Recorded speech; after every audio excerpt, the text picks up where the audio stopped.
It's me, Carmine DiStefano, the Bookman.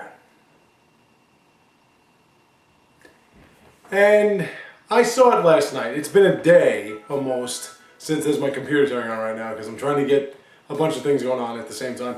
But it's been about a day since I saw Episode VII, The Force Awakens, because it's been lying dormant for so long. And I really wanted to get this up earlier, but, you know, the cuz was here, and I had to entertain the cuz, and now I'm doing it at this time. But Star Wars Episode VII, The Force Awakens. Now, before I begin, I'm going to do this objectively. I'm not going to do this as a Star Wars fanboy or mention anything about specific movies or an individual, because I know at this point in the United States, if you say anything positive about George Lucas or the prequels, it's a federal offense, and I don't want the FBI breaking into my home. So I'm going to say this objectively, not as a Star Wars fan, not as anyone that would even consider at this point that those movies even existed, as somebody that wanted to go into this movie knowing what to expect, looking to be thrilled. I'm going to say this objectively. I'm going to try, to keep this short and sweet. Star Wars Episode VII, The Force Unleashed, to me, looked like a college project where kids are trying to remake Star Wars for the sake of getting an A. It never at one point for me felt like a Star Wars movie. It felt flat on so many levels, including the comedy, which I hate the Hall Pass. I hate it. That movie sucks. I'm using the word hate to describe the way I felt about a movie. And even doing my best, I mean, I didn't have to try hard because there was nothing funny in that movie, but even doing my best to hold it in, when he got punched by the big guy and you heard "Bo," I giggled. And not once in this movie did I see anything that I thought was funny. Not once. Carrie Fisher and Mark Hamill should never be allowed on screen again. Now, I'm a fan of Mark Hamill's because I loved his voiceover as the Joker in the animated series and the video games. So he holds a special place in my heart. He did a really good job with Luke, but Luke was a pussy, and I'm not a big fan of Luke Skywalker, especially since I saw his dad. Wait, I'm sorry, I can't talk about that. I'm sorry. But whatever the case may be, he looks awful. He looks awful. Carrie Fisher was one of my first hard-ons growing up, and I always thought she was really sexy. I always thought she was really hot. Soap dish when she's bending over and trying to fix her skirt and everything. I thought that was hot. Of course, Return of the Jedi, which everyone apparently hates. And if you ever want to see something really nice, look up Under the Rainbow to 1985, I think it was, or 82 or something, or 83. You'll see what I'm talking about. And not only does she look terrible, she sounds terrible. She sounds like if Lucille Ball had her jaw wired shut. She just sounds terrible. There was no reason to have them in this movie, and they shouldn't be in any more movies because they just look, it's almost painful to listen to her talk now. She talks like this. It's just horrible. She doesn't even sound like herself. That sexy voice that she had, that deep sexy voice, let's hear her sexy voice. It's gone, and everything attractive about her is gone. She just looks terrible. And like I said, Mark Hamill looks terrible. They shouldn't be on screen anymore, so you know that the next movie or so is going to be revolving around them. Harrison Ford being in it, them being in it, Chewbacca being in it, R2-D2 showing up in it, C-3PO with the big boss red arm for no reason being in it. Did not feel Star Wars to me. Even with that, it didn't feel like Star Wars. The performances I thought were way too over the top. People talk about how much better acting this was. It was way... I thought every single New Order, because now, you know, the New Order just rises up from the ashes of the Empire because the Republic is completely useless again, just 30 years later, whatever, 30 years, you know, whatever the case. Not going to get into the storyline. But all of the generals in the New Order seemed like caricatures of the generals from the original trilogy. It was so, like, it wasn't like, you know... the ship would be down in moments. You may start your landing. Like, it wasn't like it would be like, it would have been along the lines of, the ship would be down in moments. You may start your landing. Like, they were just so over the fucking top. It seemed like everybody involved in this was trying to make you feel like this was Star Wars, man. It's Star Wars. And it just, at some point, it was like, dude, this is not a Star Wars movie. It's bland.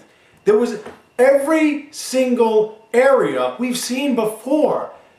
Tatooine, Yavin, Hoth, it's all there. Every single area we have seen, but there was not one new area. They sort of pushed it with The Last Planet, but I could see... Oh wait, I'm not supposed to talk about that. No, The Last Planet was kind of like, let's say Yavin with more water. But there was nothing in it that was new. The storyline is episode 4, down to the nitty-gritty details. Even the amount of time it would take to power up their new Death Star, and it's called the Alan Parsons Project. Even the amount of time it took for them to get in firing range of the planet, the Resistance's planet, was 15 minutes. Watch episode 4 of New Hope again, you'll see what I'm talking about, if you don't know already. It was down to the last detail. So much redone from episode 4. So basically this movie was, Disney bought it from George Lucas because they wanted to make billions off it. And boy oh boy are they doing that. They got together when they said we're going to make more episodes for the people that grew up with it. They're going to bring their kids and have their kids grow up with a new one. We're going to make so what we're going to do is we're going to take some elements from the expanded universe, which don't work anymore. I'm not saying why. But we're going to take some elements from that, and we're going to look up on the internet which movie everyone loves the most. Which Star Wars movie everybody wants to see again. Which Star Wars movie was rated the best one. And if you look at Metacritic and you look at Rotten Tomatoes, there is only one Star Wars movie aside from this one that rates over a 79. That includes Episode 5, Empire Strikes Back, which many Star Wars fans said was the best. You know which one it is? Episode 4, A New Hope. Episode 4, A New Hope, on Metacritic.com is rated 92. On Rotten Tomatoes, 94. 94. This one, on Metacritic, 81. Rotten Tomatoes, 94. So they're saying that this movie was as good as Episode 4, which was a legendary movie. I just spit, excuse me. Which was a legendary movie. So they're saying this movie, according to Rotten Tomatoes, is a legendary movie. They're saying, according to Metacritic, that this is the only other Star Wars movie that was anywhere near being better than good, including Episode 5.